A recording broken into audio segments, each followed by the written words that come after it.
Halo kawan, Assalamualaikum. Selamat datang kembali di film Adrenalin. Tempatnya film yang mendebarkan. Gimana kabar inti-inti Padewan? Sehat? Oke, kali ini kita akan lanjut mengisahkan sebuah film beradrenalin dengan judul The Lost Bloodsman yang rilis pada tahun 2011. Oke, biar gak penasaran dengan bagaimana ceritanya, langsung saja miringkan HP kamu, lemparkan kenangan bersama mantan karena film Adrenalin dimulai.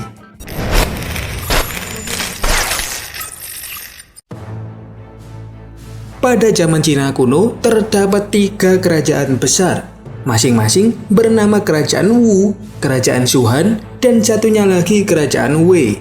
3 kerajaan ini saling memerangi satu sama lain untuk menjadi yang terkuat, dan mereka dikenal sebagai Three Kingdom. Pada suatu waktu, seorang biksu tengah membuat patung kayu dari tubuh seorang jenderal perang yang kepalanya telah terputus dan akan dimakamkan dengan terhormat. Jenderal itu diketahui bernama Guan Yu.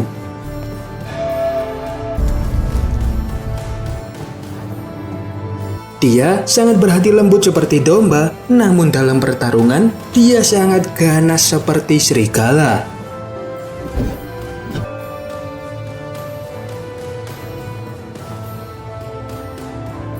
Ceritanya, 20 tahun sebelum masa itu, daerah kekuasaan dinasti Han telah menjadi sangat luas karena invasi-invasi yang mereka lakukan. Namun, belum sempat menikmati kejayaan itu, mereka malah diserang oleh Yuan Shao yang berdiri sendiri dan tidak berasal dari 3 kerajaan. Yuan Shao 大将严胜强败战，偷袭白马城，攻破军中主，败胜。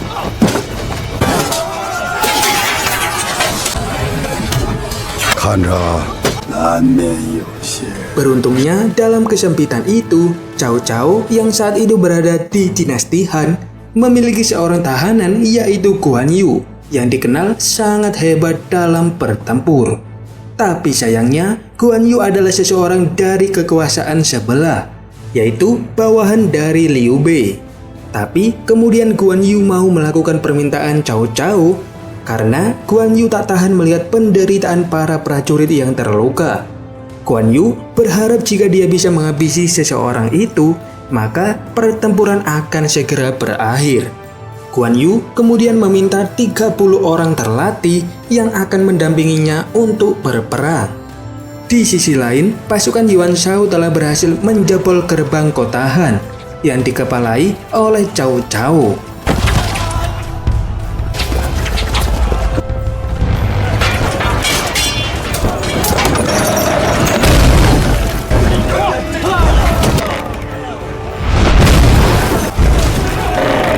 Di saat genting tersebut, muncullah Guan Yu beserta para pasukan khususnya untuk melumpuhkan pasukan Yuan Shao yang dipimpin oleh jenderal mereka yang bernama Yan Liang.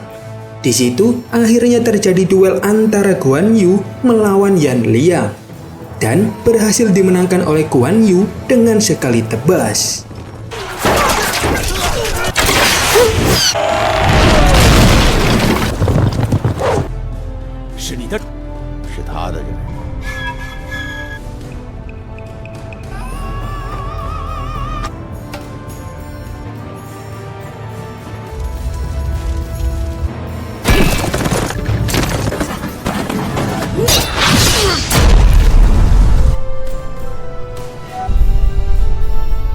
Setelah peperangan itu, Cao Cao pun mengajak Guan Yu pergi ke istana dinasti Han untuk bertemu dengan sang raja dan diberi penghormatan. Namun, di momen itu para prajurit masih membawa pedang di dalam istana dan tak ada yang menghormati kata-kata sang raja. Mereka lebih mematuhi perkataan Cao Cao daripada raja mereka sendiri. Hei Jianrong,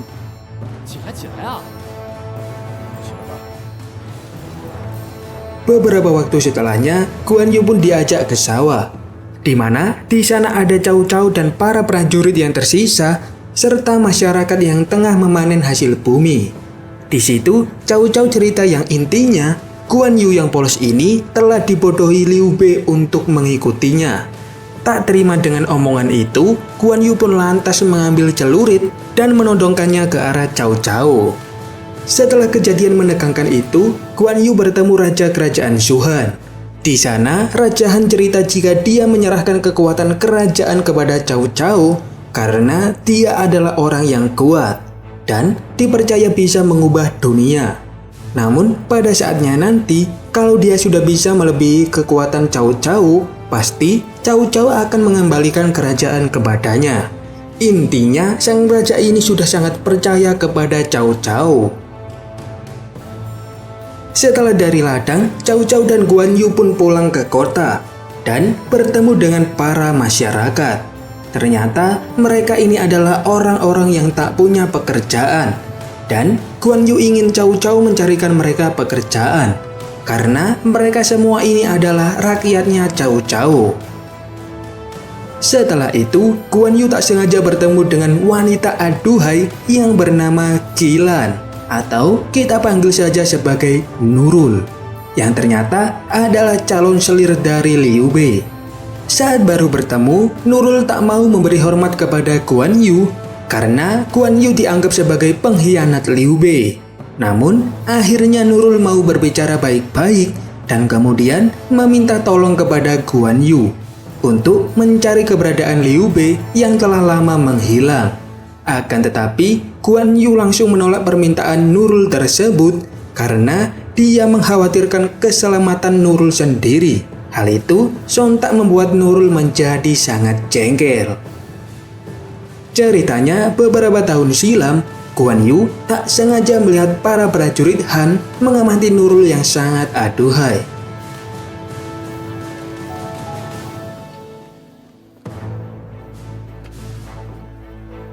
Dan pada malam harinya para prajurit datang ke tempat Nurul. Namun, belum sempat berbuat yang aneh-aneh, Guan Yu pun langsung menghabisi mereka semua. Guan Yu ini adalah seorang jenderal pengikut dari Liu Bei. Dan Liu Bei adalah orang yang sangat dikagumi oleh banyak orang, bahkan oleh gadis-gadis desa yang cantik seperti Nurul. Di sana, orang tua Nurul pun sempat mengenalkan Liu Bei kepadanya. Di kota tersebut, Guan Yu bergabung bersama Liu Bei untuk menghabisi para pasukan Cao Cao yang tengah menginvasi kota tersebut. Di saat itulah, Liu Bei menyelamatkan Nurul dari amukan api yang membakar rumahnya sendiri.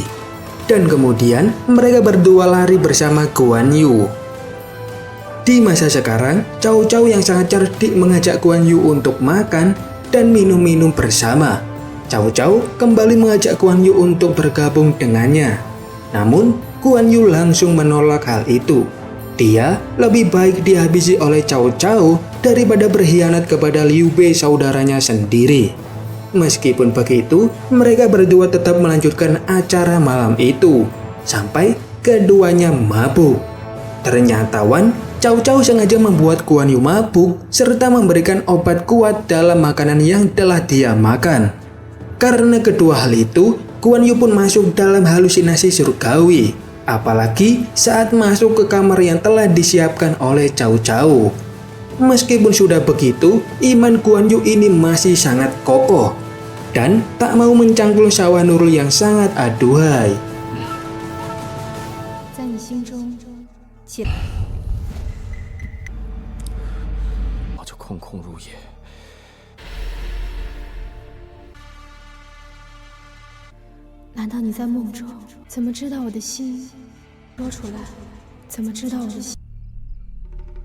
Saat dalam pengaruh halusinasi itu, tiba-tiba Guan Yu tersadar karena ada orang yang memata-matai dirinya. Setelah tertangkap, orang itu mengaku sebagai utusan Liu Bei, yang mana Liu Bei ini tengah bersembunyi di tempat Yuan Shao. Utusan itu lalu mengakhiri hidupnya sendiri agar informasinya tak bocor semua. Setelah kejadian itu, Guan Yu pun memutuskan untuk pergi menemui Liu Bei. Kepergian Guan Yu itu membuat para prajurit ingin Cao Cao mengambil tindakan. Namun ternyata Cao Cao membiarkan Guan Yu pergi karena dia sudah berjanji kepada Guan Yu akan hal tersebut. Sementara itu, dalam perjalanan Guan Yu, keadaan terasa canggung karena Guan Yu dan Nurul sudah pernah satu kamar kemarin. 起来，不是曹大人送过来的。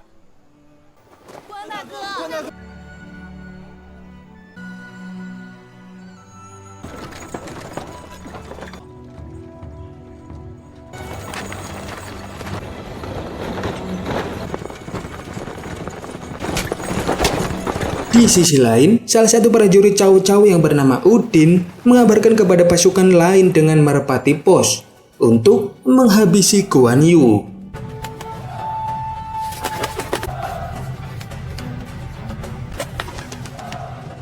Tak butuh waktu lama, saat sampai di kota perbatasan, Guan Yu pun digeledah guna memastikan tak membawa senjata, dengan dalih untuk keamanan. 通行令。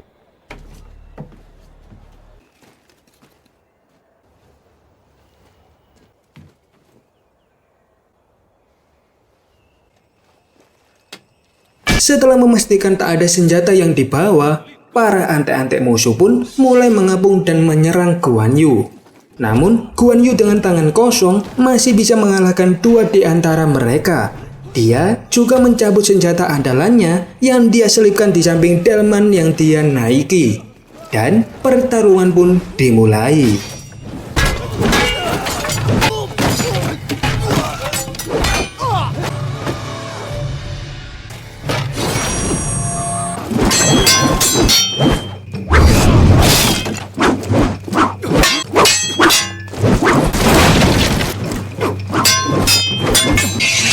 Ternyata menurut informasi dari para prajurit musuh, misi menghabisi Guan Yu berasal dari Raja Han dan bukan dari Cao Cao.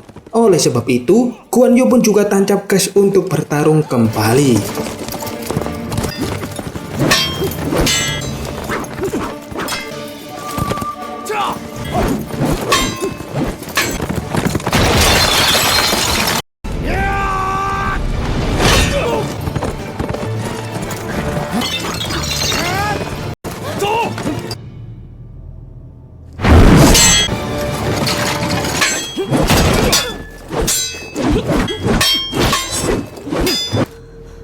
曹要杀我，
难道废掉？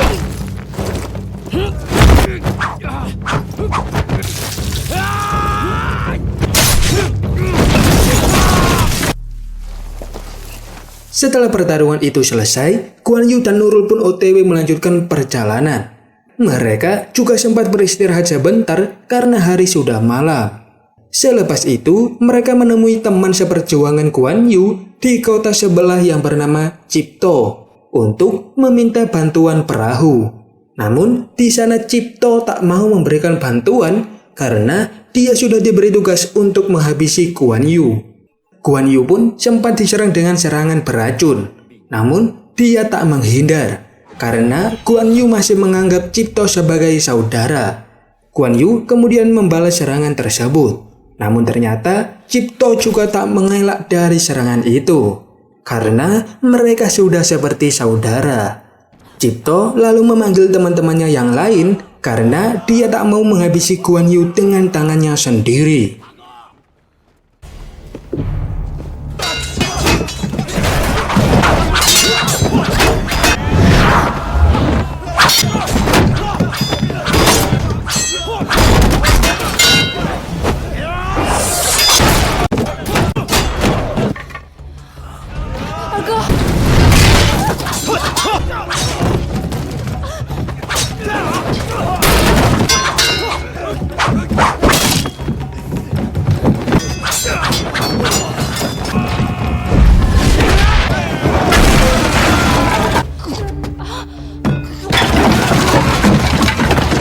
Meskipun sempat muntah saus tomat karena keracunan, Guan Yu pun masih sangat ganas dalam bertarung. Namun, dalam detik-detik terakhir pertarungannya, Guan Yu bisa disekap oleh para musuh. Di situ, Nurul pun membantu Guan Yu untuk menghabisi musuh terakhir.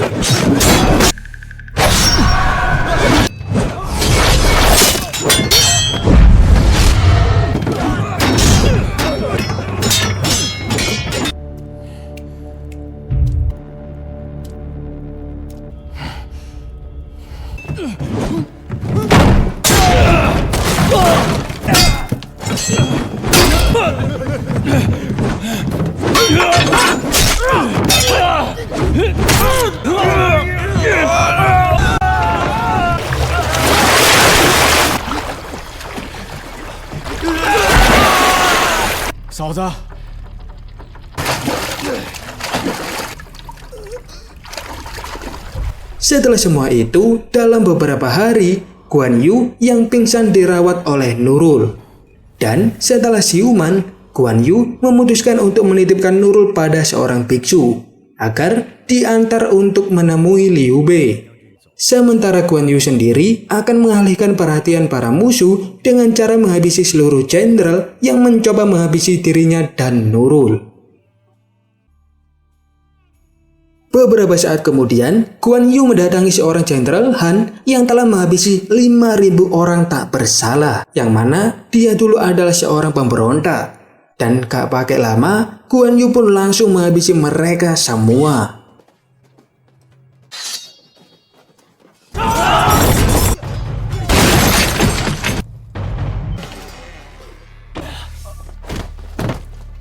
Sementara itu di sisi lain, Cao Cao tengah membuka peta perang, di mana pasukan Yuan Shao akan datang dengan jumlah yang sangat banyak sekali.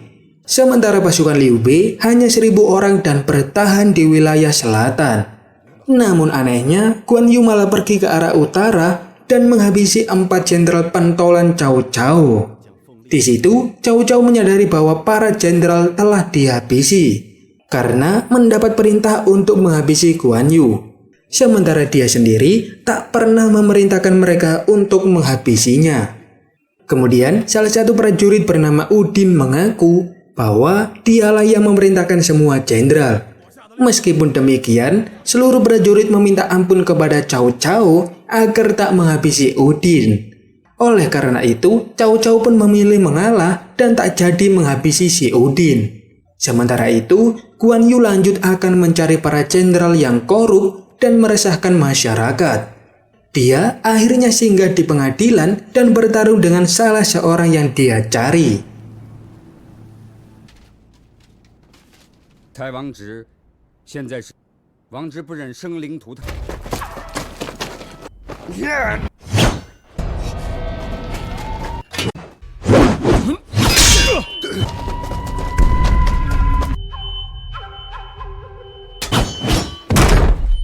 Orang yang bernama Wang Zi tersebut ternyata memiliki pedang yang sangat bagus.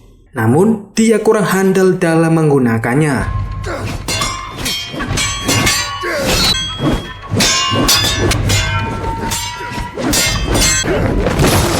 Saat dia terpojok, Wang Zi masih ngeyel untuk mengalahkan Guan Yu. Alasan dia berniat menghambat laju Guan Yu saat itu adalah untuk menjalankan perintah dari Cao Cao. Yang dia tahu hanya menjalankan perintah, meskipun tak ada orang yang bisa dipercaya. Sebelum Guan Yu pergi, Wang Zi cerita kalau dia sudah menangkap seorang biksu yang membawa Nurul. Dia lalu menyuruh Guan Yu untuk menyerah sebelum terlambat. Dan mengenai lokasinya, dia tak akan memberitahunya kepada Guan Yu. Wang Zi pun lalu mengakhiri hidupnya sendiri. 到许多那儿去逃。告诉我，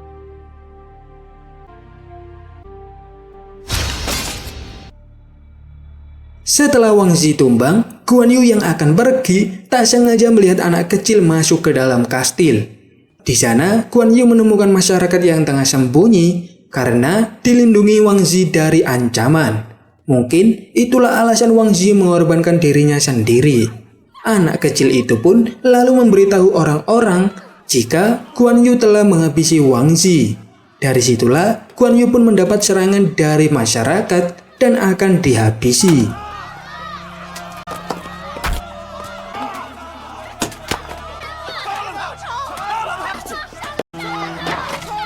Namun sebelum itu terjadi, salah satu pasukan elit Cao Cao yang bernama Zhang datang untuk menghentikannya dan membawa Guan Yu pergi.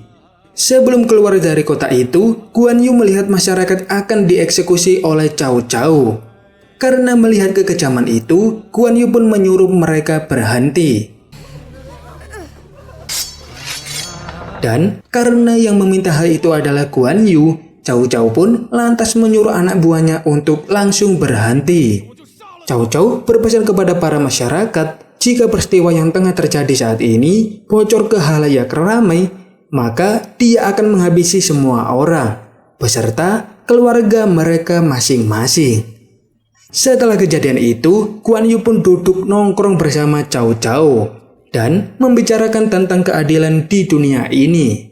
Dalam percakapan itu, Guan Yu pun bertanya langsung apa sebenarnya yang diinginkan Cao Cao dari dirinya. Cao Cao pun menjawab jika dia ingin Guan Yu menghabisi 2000 prajurit dari pasukan Yuan Shao. Menurut perhitungannya, jika hal itu terjadi, Yuan Shao pasti akan kalah. Dan Cao Cao bisa mulai mengatur seluruh negeri. Dengan begitu, tanpa perlu menghadapi perlawanan yang berarti, Cao Cao bisa menguasai dunia dengan kekuasaannya sendiri. Namun, dia juga memberi tawaran lain kepada Guan Yu, yaitu jika dia bisa menghabisi Yuan Shao, maka justru dia telah menyelamatkan 2000 nyawa manusia, karena perang yang lebih besar bisa dihindari. Dan setelah tugas itu selesai, Cao Cao menjanjikan kebebasan kepada Guan Yu untuk pensiun dan hidup tenang sebagai seorang petani. Beberapa saat setelahnya, Guan Yu pun mengantar kepergian Nurul yang hendak menemui Liu Bei. Liu Bei, gua留下来了。你知。 Pada momen itu, Nurul akhirnya mengungkapkan perasaannya sendiri. Dia sudah tahu bahwa sejak awal Guan Yu diam-diam menyukai dirinya, bahkan sejak pertemuan pertama mereka. Guan Yu bahkan rela menghabisi para prajurit yang hendak mencelakai Nurul. Bahkan saat dia diracun oleh obat perangsang beberapa waktu lalu, yang terlintas di benaknya bukan siapa-siapa, melainkan hanya Nurul seorang. Oleh karena itu, Nurul pun berjanji akan mengatakan kepada Liu Bei bahwa dirinya ingin menikah dengan Guan Yu. Namun, Guan Yu justru merasa tak enak hati kepada Liu Bei. Dia memilih pergi dan meninggalkan Nurul begitu saja. Tak terima dengan sikap itu, Nurul lalu mengambil pisau pemberian Guan Yu dan mengancam akan mengakhiri hidupnya sendiri jika Guan Yu tetap memilih menuruti perintah Cao Cao dan mengkhianati Liu Bei. Dengan tenang, Guan Yu menjawab bahwa dirinya hanya ingin menolong mereka yang lemah. Dan dia juga tak pernah berniat untuk mengkhianati Liu Bei. Namun, tanpa diduga, Nurul tiba-tiba menusukkan pisau itu ke tubuh Guan Yu. Di saat genting itu, tiba-tiba datang hujaman ratusan anak panah yang melesat cepat ke delman milik Guan Yu. Sementara dari jauh, Cao Cao yang mendengar suara serangan langsung menghampiri sumber suara tersebut. Laluan ditemukanlah Udin yang saat itu ternyata diperintah oleh Raja Han untuk menghabisi Guan Yu. Di sisi lain, Guan Yu pun mulai beraksi untuk mengalahkan para pemanah.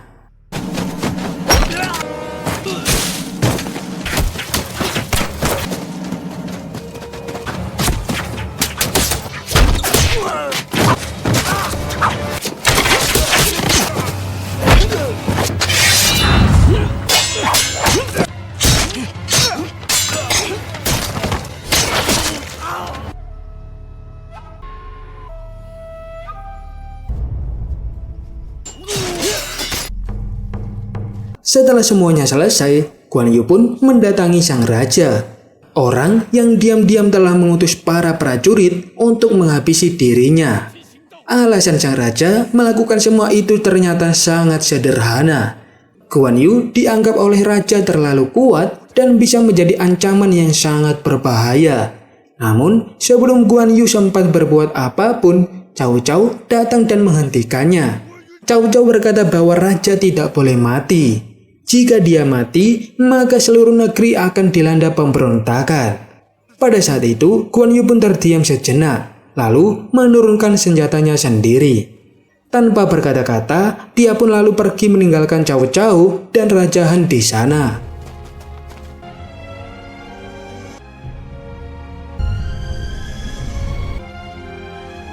Di dalam delman, ternyata Nurul sudah wafat karena mengakhiri hidupnya sendiri. 7 tahun setelahnya, Guan Yu pun berperan di sisi Liu Bei. Dia dengan hebat mengalahkan musuh-musuh dari kerajaan Wei dan kerajaan Wu. Namun, 20 tahun setelah hal itu, kerajaan Wu dan kerajaan Wei pun menangkap Guan Yu dan langsung menghabisinya. Kepala Guan Yu lalu diserahkan kepada Cao Cao. Namun di sana, Cao Cao ingin dunia tahu bahwa sukuan dari kerajaan Wu dan Liu Bei lah yang berperan besar menghabisi Guan Yu. Dengan cara itulah, Cao Cao ingin kedua kerajaan saling membantai. Dan film pun. Pelajaran yang bisa kita ambil dari cerita ini adalah setiap tindakan pasti ada konsekuensinya. Akhir kata, tidur sulit karena belum melihat aurora. Adiknya Maman mau pamit dan sampai jumpa.